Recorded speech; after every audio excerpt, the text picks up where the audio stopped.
on World Business Watch.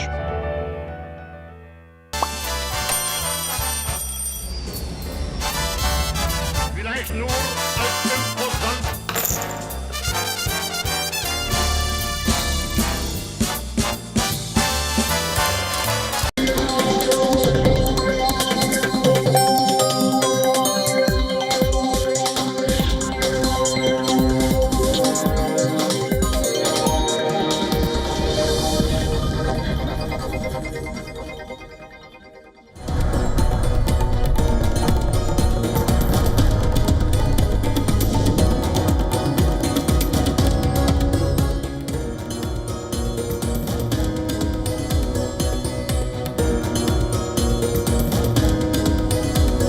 Welcome back. You're watching WION World is One. I'm Shivan Janna. This is World DNA, the show that gets you ahead of the rest.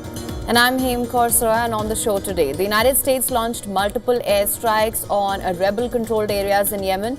Houthis claim the airstrikes killed 3 and wounded 2 people in Yemen's western city of Hodeidah.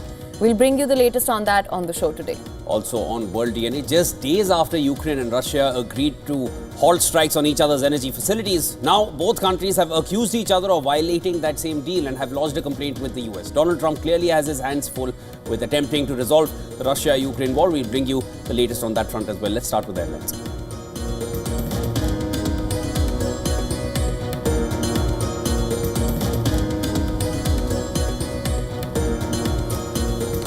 The Pentagon says United States is increasing the number of aircraft carriers deployed in West Asia to 2, keeping one that is already there and sending another from the Indo-Pacific.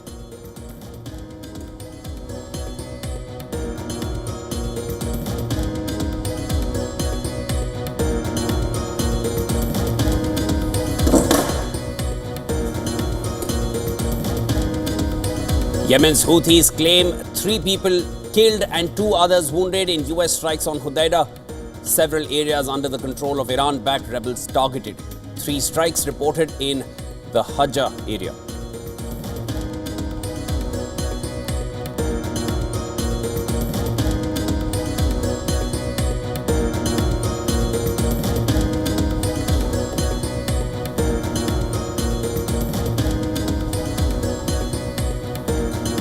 Chinese military announces new exercises in sensitive waters near Taiwan. A day after Beijing launched drills to surround the self-ruled island it claims as its own.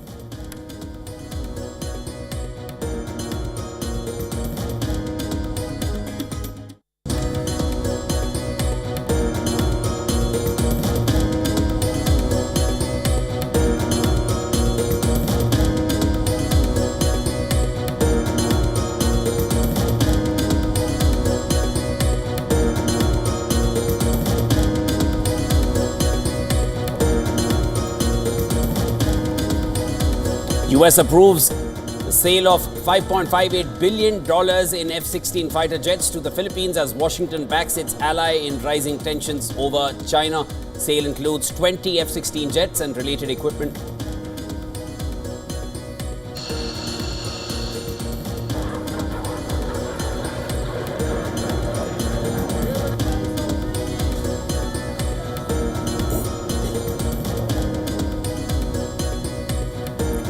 Ukraine and Russia complained to the United States about striking each other's energy sites, with Kyiv calling on Washington to strengthen sanctions on Moscow for violating agreements made in Saudi Arabia.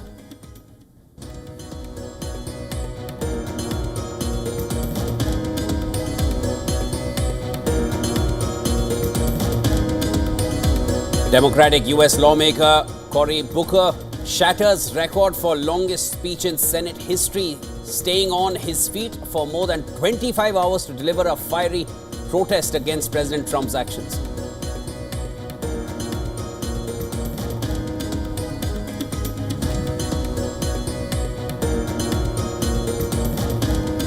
Thousands of people rally across South Africa in support of a 7-year-old girl allegedly raped at a school last year and demand justice for the child.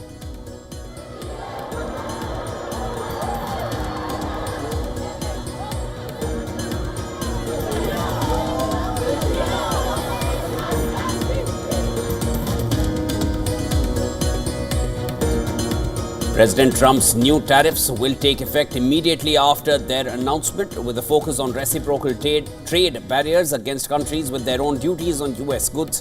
Details remain unclear, but the move promises to impact global trade.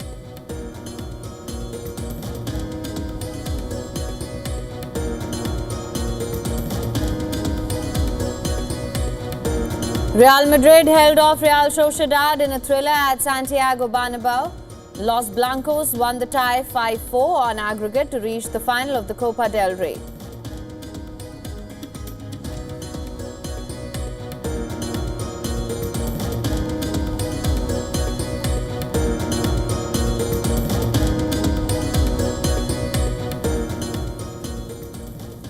Now, days after Donald Trump warned the Houthis of real pain, the United States launched multiple airstrikes on rebel-controlled areas in Yemen. Houthis claimed that the airstrikes killed 3 and wounded 2 people in Yemen's western city of Hodeidah. Strikes were also reported in the region of Hajjah and Sada. Washington launched a military offensive on the 15th of March to stop the Houthis from threatening vessels in the key maritime routes.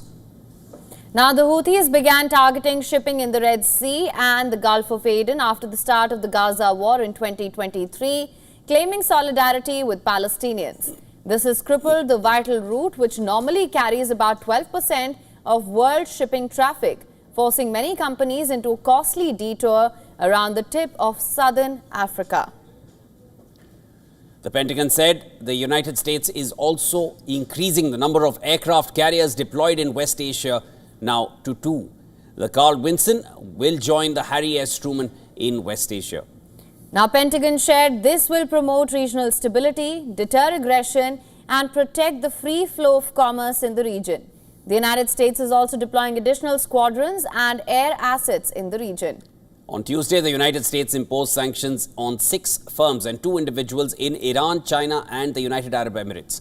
The US has accused them of supplying drone components to Iran's Quds aviation industries and its military partners. And concurrently, the US Justice Department charged 2 Iranians with conspiring to smuggle US technology to the Islamic Revolutionary Guard Corps, the IRGC, the Iranian transnational paramilitary group that the US classifies as a foreign terrorist organization. US President Donald Trump has vowed strikes on Yemen's Houthis will continue until they are no longer a threat to shipping, and has warned the rebels and their Iranian backers of real pain to come.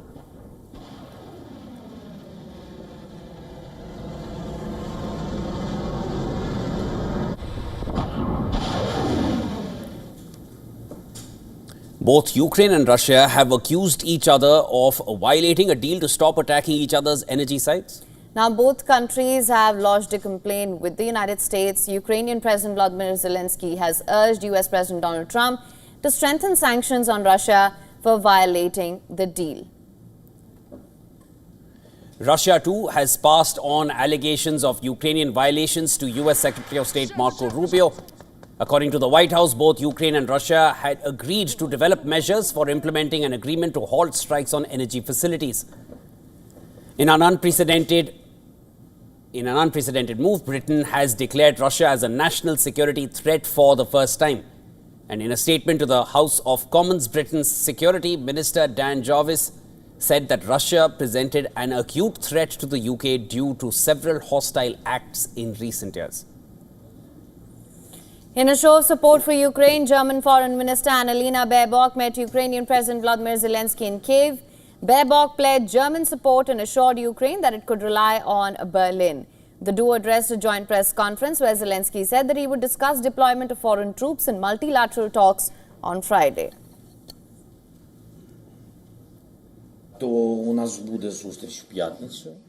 We will have a meeting on Friday. There will be a meeting of our military teams from several countries, narrow circle of countries, those who will be ready to deploy a contingent in one form or another. Because there is a ground forces part, there is an air part, and there is a presence at sea.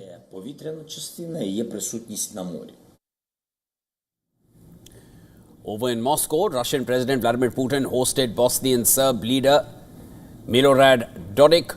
Dodik had defied an internal arrest warrant and crossed into neighboring Serbia earlier this week, and Dodik has been a vocal supporter of Russia's war against Ukraine and advocates secession of the Serb Republic region from Bosnia and Herzegovina.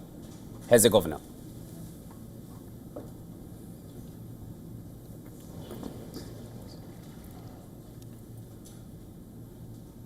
And for more on this, WION Susan Tehrani was at the United Nations. Let's listen into her interaction with Jerome Bonifant, permanent representative of France to the UN and the president of the Security Council for the month of April. Listen to this. Susan Tehrani, I'm from India's WION International Network, and my question is a follow-up on Russia and Ukraine. With Poland calling for a deadline on ceasefire talks, what's your stance on that proposal? Do you support some kind of deadline? And also, what tools do you think are perhaps in the tool chest of the United Nations and perhaps the European Union as well to convince Russia to come to the negotiating table more seriously? I will take my French casquette, if you don't mind, to answer your question. You probably have seen that a few days ago in Paris, there has been first a meeting between President Zelensky and President Macron, and then a summit with approximately 30 countries gathered to express their support to Ukraine. And this expression of support is multifaceted. It's first of all a political support. We are on the side of Ukraine, which has been aggressed by Russia and which had a legitimate right to defend itself and to protect its country. Second, it's a financial support, which is extremely important because the country's economy is being ruined by bombing, by destruction, by the war, and Ukraine needs to have the means necessary for the people to be able to continue to have a normal life and the country to prepare for its reconstruction when the war is finished. Number three, there is a military support because Ukraine must have the capacity to defend itself. And facing the big imbalance between the military-industrial capacities of Russia and Ukraine, it is clearly the need for Europeans to bring their backing, their military backing, to Ukraine in means which are adapted. And finally, when it comes to peace, our role as Europeans is to back the demand of Ukraine of seeing its legitimate interests being respected as they are. Thank you. And Ukraine is struggling to counter Russia's relentless assault. And this is with President Trump constantly pushing for more changes in the minerals deal. The prospects for Kiev are narrowing. China is boosting its strategic ties with its closest ally, Russia, and hopes to play a constructive role in peace talks. So where is the war heading in the midst of all of this? Take a look at this next report.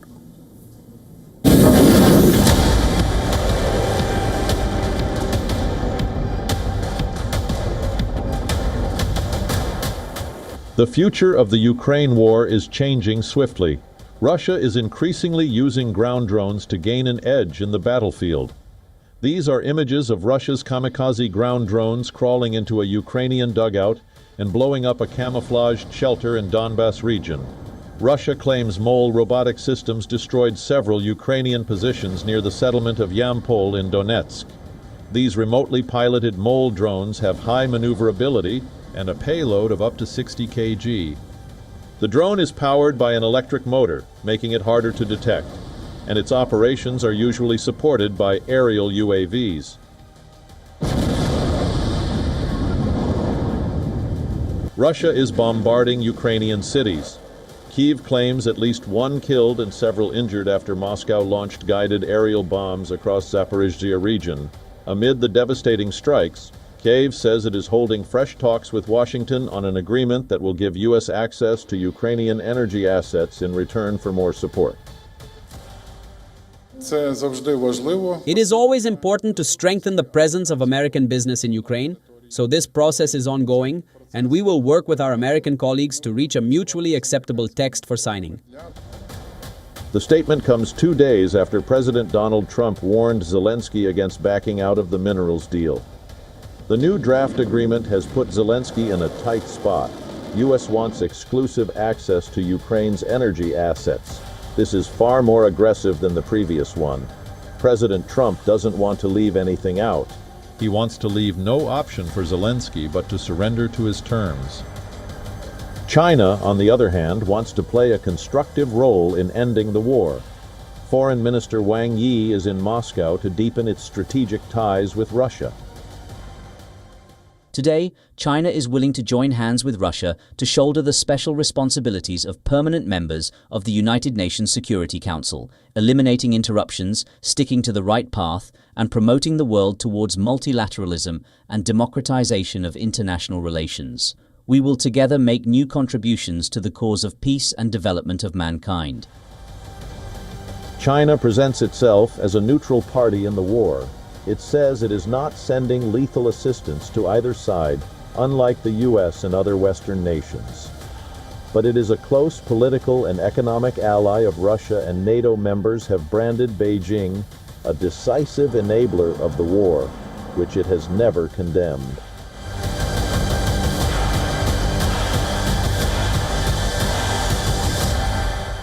I would like to ask you to send my friendly regards to the President of the People's Republic of China, our good friend, Mr. Xi Jinping. We expect him in Russia to mark the 80th anniversary of victory in Great Patriotic War, World War II. We will mark this anniversary together, both the victory over Nazi Germany and the victory over Japanese militarism. President Trump is desperately pushing to end the conflict, but his administration has failed to reach a breakthrough despite negotiations with both sides. Will China be roped in for ceasefire talks? Can China play a key role in convincing Putin to end the long-drawn war? Bureau Report. World is one.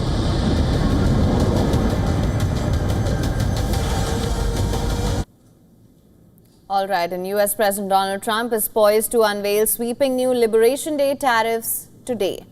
But he's kept the world guessing until the last minute about the scope of this move, and that could spark a global trade war. Trump will roll out the measures flanked by cabinet members in the Rose Garden of the White House at 4 p.m. local time.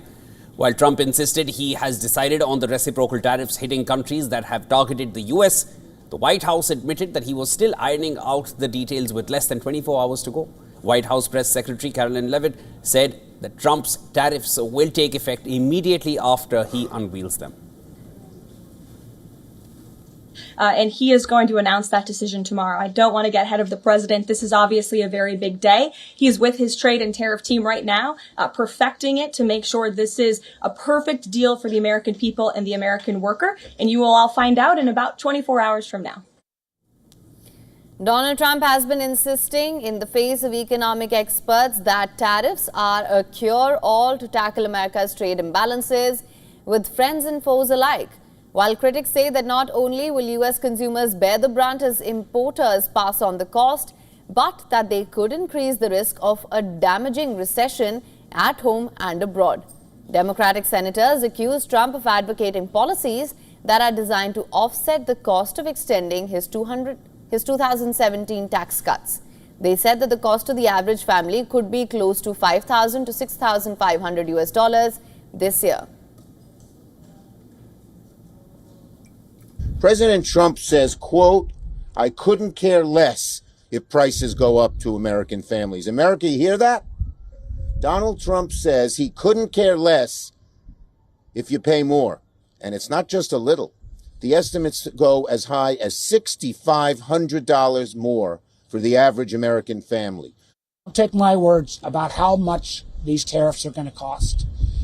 Take the ever colorful Peter Navarro, who Trump's one of his trade people, says it will raise $100 billion off the car tariffs this year, $600 billion off the reciprocal tariffs, $700 billion tariff fees. Who's going to pay those? American consumers. Now, global markets have been jittery for days ahead of Trump's announcement, while the countries most likely in the crosshairs have called for talks even as they ready retaliatory measures. Now, Canadian Prime Minister Mark Carney said that his government will be very deliberate in these countermeasures if the US president proceeds with his proposed tariffs. He emphasized that Canada will not allow itself to be weakened by US policies. President Trump is in the process of trying to fundamentally restructure the U.S. economy, and that means that our economy here needs to change dramatically as well. And as I made clear to President Trump in our call last week, I will reject all attempts to weaken Canada, all attempts to wear us down, to break us down, so that America can own us. While Mexican President Claudia Sheinbaum said her government does not subscribe to a retaliatory eye for an eye approach regarding US tariffs, but it is prepared to respond strategically.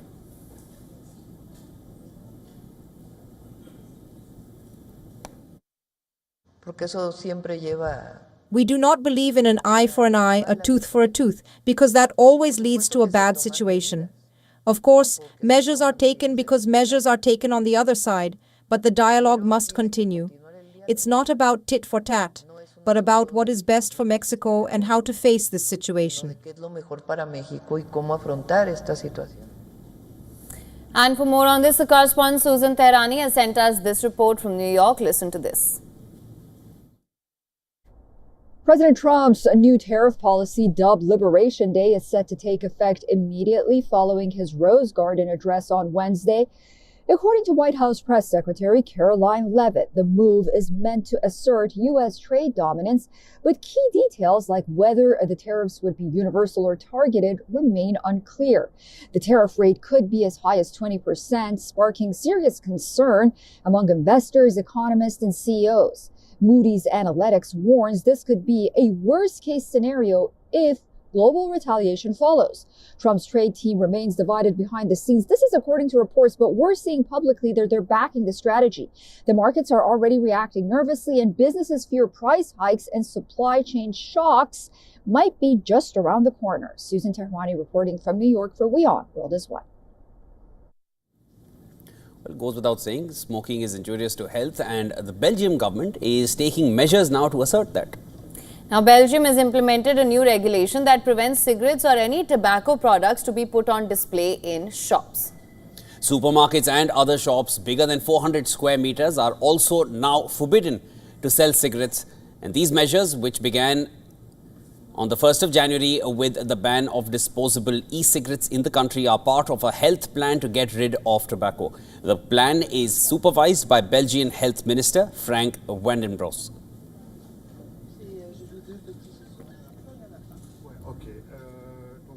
In Belgium, which is not a big country, close to 2 people die each hour on average due to the consequences of smoking, to diseases that are related or even caused by smoking. Smoking is a real killer. And so our ambition is to stop this killer. And our ambition is to have a smoke-free generation by 2040. Now, Vandenbroek says the display ban on a prohibition is not a prohibition. Cigarettes can be bought in stores, but one has to ask the vendor for them. The ban aims at limiting the visibility of cigarettes and other addictive products with the hope of having fewer people buy them impulsively.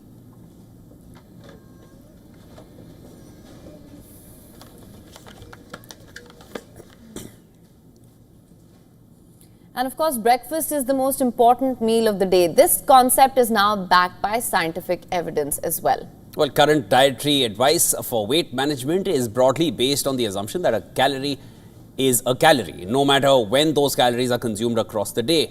However, recent dietary intervention studies in humans have challenged this assumption. Studies suggest that the time of the day when a large meal is consumed may influence weight loss effectiveness. As per researchers, eating a big breakfast and a smaller dinner could help in weight loss by making you less hungry. The team at the University of Aberdeen found that subjects burned the same calories regardless of the timing of their biggest meal of the day. The study, however, did show that appetite was noticeably smaller after big breakfast. This in turn could make it easier to stick to a diet. While it was not clear why a bigger breakfast lowered appetite, another reason cited was that the breakfast, being the biggest meal of the day, aligns with our body's natural circadian rhythms. Not just that, the research also looks at the way the time of eating can affect health, a concept known as chrononutrition. Now, we know that what we eat may affect our risk of heart disease, high blood pressure, type 2 diabetes and obesity. But recent research now shows that when we eat may be just as important for each one's health. Now, starting the day with a nutritious breakfast can positively impact food choices throughout the day. However, skipping breakfast to reduce calorie intake often results in reaching for an unhealthy snack, which over time could lead to weight gain. However, since one diet message may not work for all, further research on chrononutrition is required.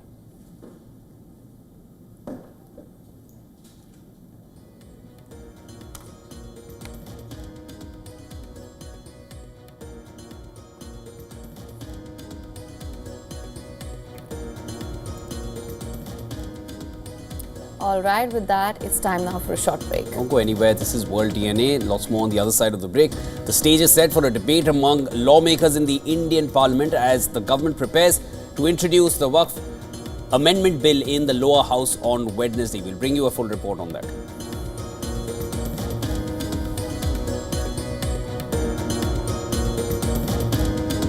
Also on the other side, India is under increasing pressure to ease trade restrictions on agricultural sector. This after Washington slammed New Delhi for high tariffs. We'll get you all the latest on this on the other side.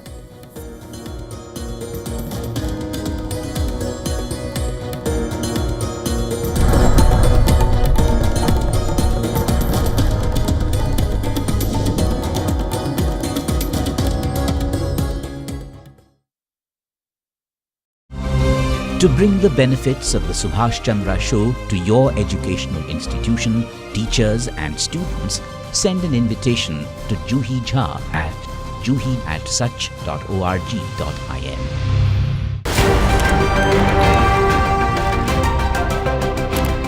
Ready to dive into your daily dose of news? Bringing you what's trending in the West and all that's setting trends in the East. And all of this served up with a side of insightful banter. We don't just bring you the latest stories. We bring you your talking points for the day. And while you do that, from the busy streets of New York, I will provide you with deeper insights on the developments through the course of the day in the U.S. The show that keeps you ahead of the global curve. A conversation you'd want to be a part of. A place where news becomes an engaging exchange. We bring you stories that impact your present. This is World DNA. Join the conversation.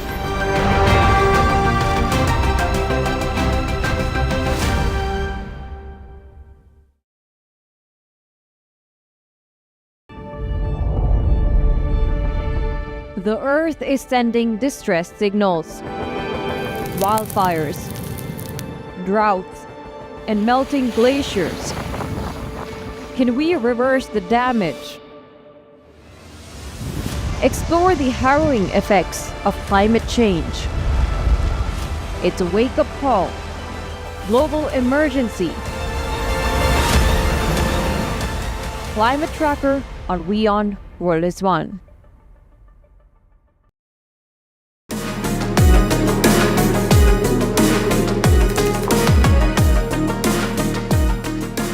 Catch me on Token Money Magnet as I demystify tokenization for you, only on WION.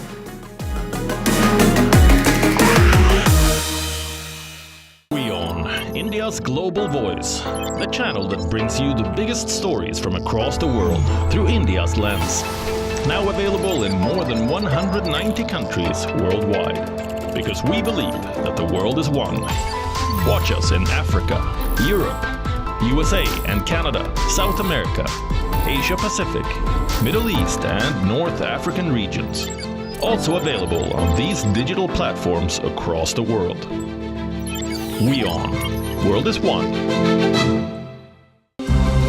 To bring the benefits of the Subhash Chandra Show to your educational institution, teachers and students, send an invitation to Juhi Jha at juhi@such.org.in.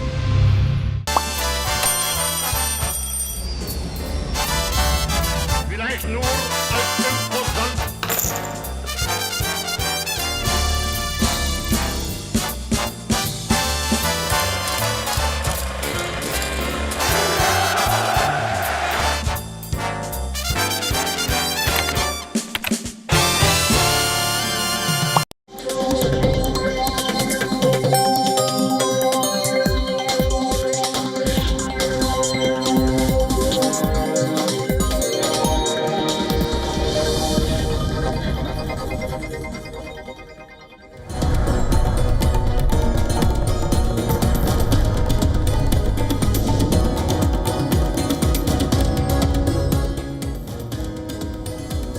Welcome back, viewers. You're watching World DNA with Haim and I'm Shivan. Lots more to discuss on this side of the show. Let's start with the headlines.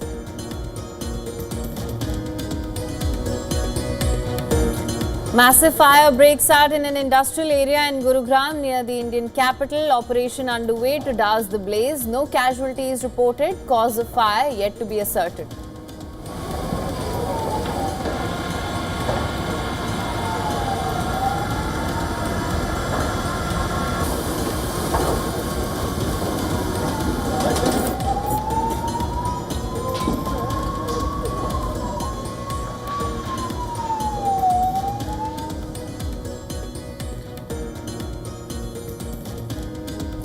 Democratic-backed judge Susan Crawford elected to Wisconsin Supreme Court, dealing a setback to Donald Trump and Elon Musk, who had campaigned heavily for her opponent.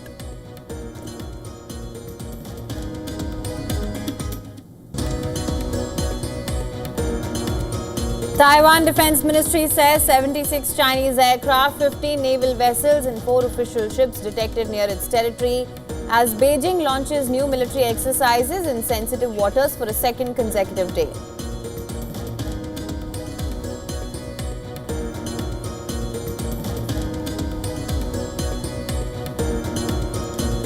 United States approves a sale of $5.58 billion in F-16 fighter jets to the Philippines as Washington backs its ally in rising tensions over China. Sale includes 20 F-16 jets and related equipment.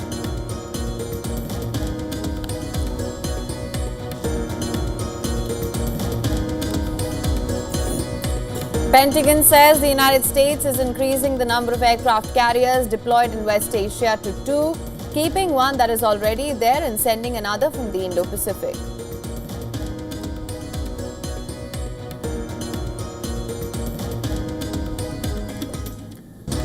Yemen's Houthis claim 3 people were killed and 2 others wounded in US strikes on Hodeidah. Several areas under the control of Iran-backed rebels were targeted. 3 strikes reported in the Hajjah region.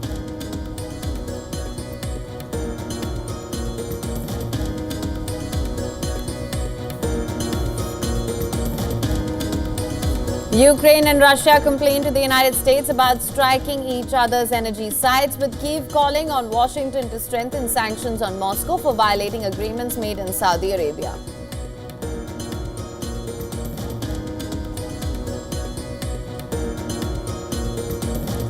Asia-Pacific markets saw modest gains, with Japan's Nikkei up slightly and Australia's ASX 200 rising 0.63% as investors prepare for Trump's upcoming tariff announcement.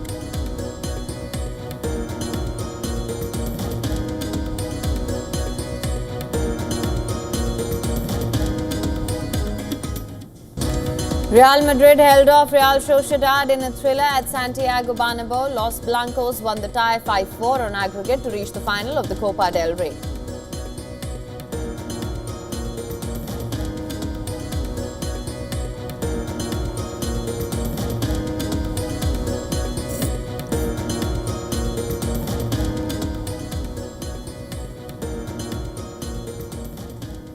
In India's parliament, the stage is set for a debate among lawmakers as the government prepares to introduce the Waqf amendment bill in the lower house today. Now, the bill proposes to amend the Waqf Act 1995. However, its amendment has been mired in controversy since last year.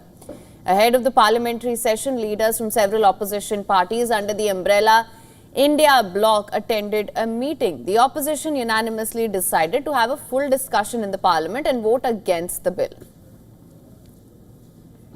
On the beginning itself, when the bill was introduced in the Lok Sabha, that point of time itself, India Alliance Party have a clear-cut stand on this thing. This bill is a targeted legislation. This bill is actually anti-constitutional also. That's why we are going to oppose this bill. We oppose it in the introduction stage. We oppose it in the JPC. Tomorrow also we oppose the anti-constitutional provisions of this bill definitely. That is what the unanimously India Alliance parties did, and we are going to request other like-minded parties also to vote against this anti-constitutional bill. The concept of Waqf pertains to the Muslim community. It refers to properties that are exclusively dedicated for religious and charitable purposes under the Islamic law. The properties earmarked as Waqf can be used for mosques, graveyards, educational and health facilities.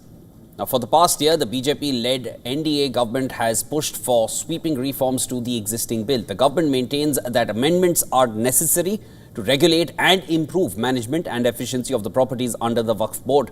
However, opposition and many Muslim organizations have opposed certain provisions of the amended bill. Two changes in the bill are the most contentious. First, the clause which says that at least 2 members of the Waqf Council have to be non-Muslims, as opposed to the existing bill which stipulated that all members have to be Muslims. And second, the existing bill said that decisions of the Waqf tribunal in contentious matters will be final. However, the amendment now says that the tribunal's order can be appealed in High Court within 90 days. Now, given the uproar, the government set up a joint parliamentary committee to make recommendations on the bill. The panel submitted its report in February this year. But the selective recommendations in JPC's report triggered controversy.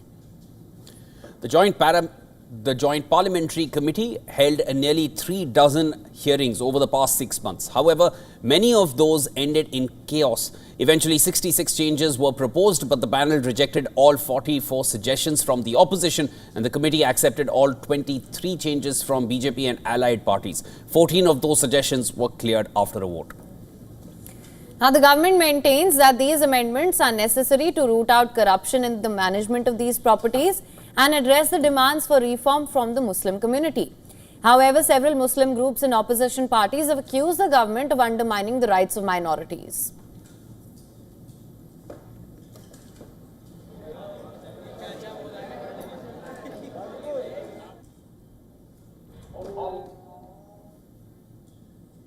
Now, the simmering tensions between China and Taiwan have reached a boiling point. And this is, of course, sparking fears of a military confrontation now that could engulf the entire Asia-Pacific region. How are the Philippines and Japan reacting to this? Our next report tells you more.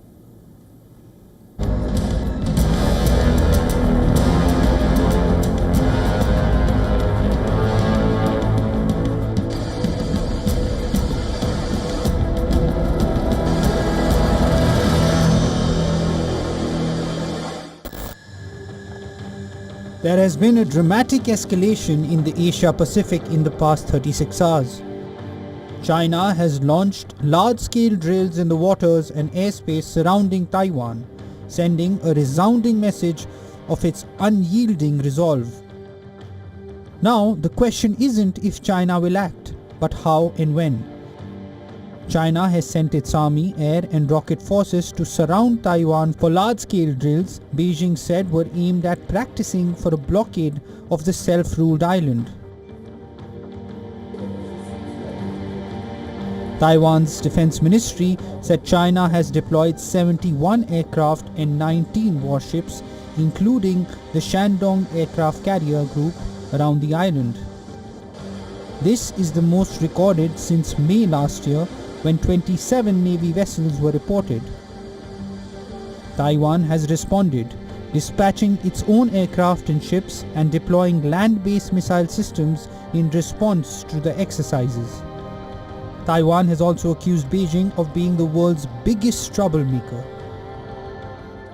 President Lai has instructed the national security and defense units to make preparations and deal with the situation. We have a full grasp of the related situation. In the face of external threats, our government will continue to defend the democratic and free constitutional system. We have the confidence and the capability to defend our sovereignty rights, protecting the safety of the people, and maintaining social stability. Tensions across the 180-kilometer Taiwan Strait have escalated since Taiwanese President Lai Ching-te took office in May 2024.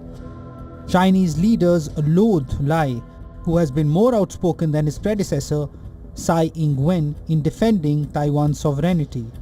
Amid the large-scale drills, China's Taiwan Affairs Office said independence means war and blamed Lai for the escalation of tensions.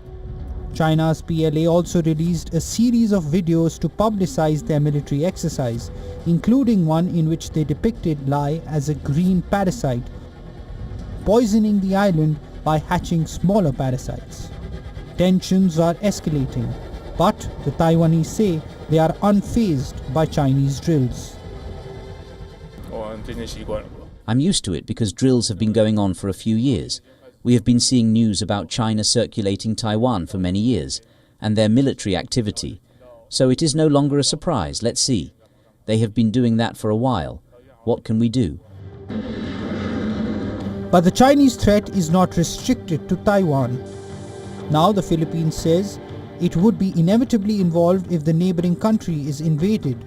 The Philippines military chief has already told his troops to start preparing for actions, to have the mentality that the Philippines is already at war. While there's no word on the recent escalation yet from Japan, another country that would be dragged into the war due to its geographical standing, it had a week back announced an emergency evacuation plan for 120,000 residents on islands near Taiwan, a precautionary measure against a worst-case scenario that could destabilize East Asia. Not to forget the US. Any conflict could bring in the US, which maintains a series of alliances in the region and is legally bound to treat threats to Taiwan as a matter of grave concern. In fact, US Defense Secretary Pete Hegseth, during his recent visit to Asia, committed to address China's aggression.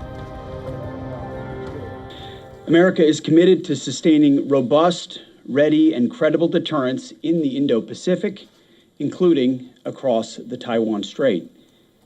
Japan would be on the front lines of any contingency we might face in the Western Pacific, and we stand together in support of each other. With Beijing's patience wearing thin and Washington's support for Taipei unwavering, the stage is set for a showdown that could have far-reaching consequences for global stability and security. Bureau Report, WION World is One.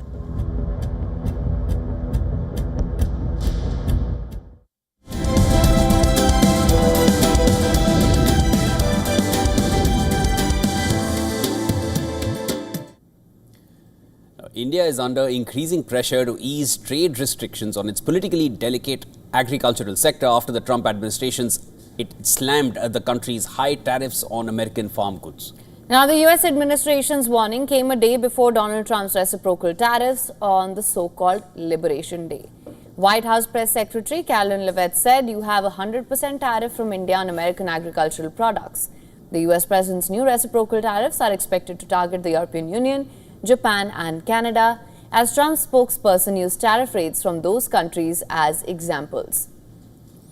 She added, this makes it virtually impossible for American products to be imported into these markets. And global policymakers are on edge as the US remarks come before the unveiling of Trump's retaliatory tariffs on the 2nd of April. Although the Indian government has reduced tariffs on American textiles and motorbikes, the United States had previously requested that the country make further concessions in a variety of areas, including agriculture. The US has also slammed India's non-tariff obstacles, such as import prohibitions and licensing requirements in specific industries. And reports show that India is considering lowering tariffs on some agricultural goods after having cut import duties on American whiskey and motorbikes.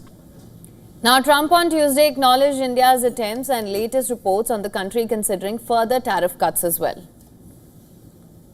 I think I heard that India just a little while ago is going to be dropping its tariffs very substantially. And I said, why didn't somebody do this a long time ago?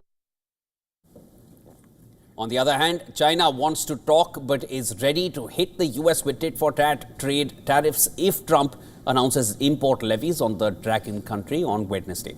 Now, that raises an important question. Will this be the moment when China's nascent trade war with the US really escalates? The approach to Trump's trade tariff rhetoric has been different. While India is looking at tariff cuts to appease Trump, China has taken a more aggressive route with its own retaliatory import taxes on the US.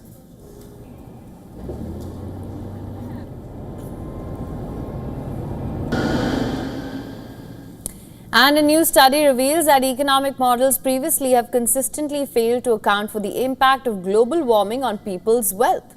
Well, the study forecasts that a 4 Celsius increase in temperature, 4 degrees Celsius, will make an average global person 40% poorer, and that is nearly 4 times higher than previous economic model projections. Now, the study shows that even if global warming is limited to 2 degrees Celsius, the average per capita GDP will be lowered by 16%. That is a multi-fold surge from prior projections of per capita loss of just 1.4%.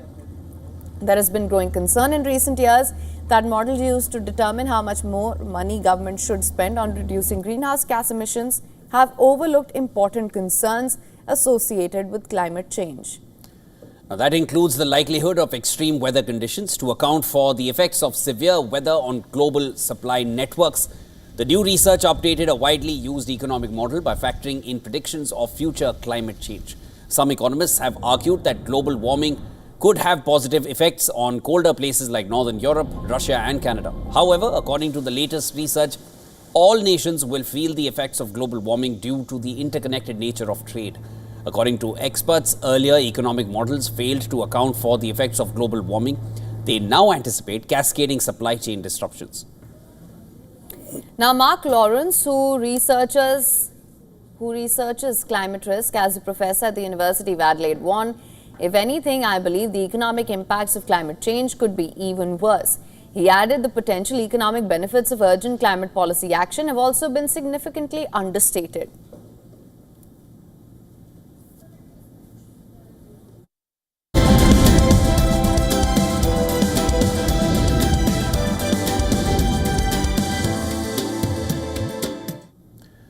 Punjab Kings are showing signs of becoming a dominant force in the Indian Premier League this season. Half centuries from Prabhsimran Singh and skipper Shreyas Iyer powered them to an 8-wicket win over Lucknow Super Giants, and they have now won both their games. Shreyas Iyer opted to field first in Lucknow and Arshdeep Singh gave him the perfect start.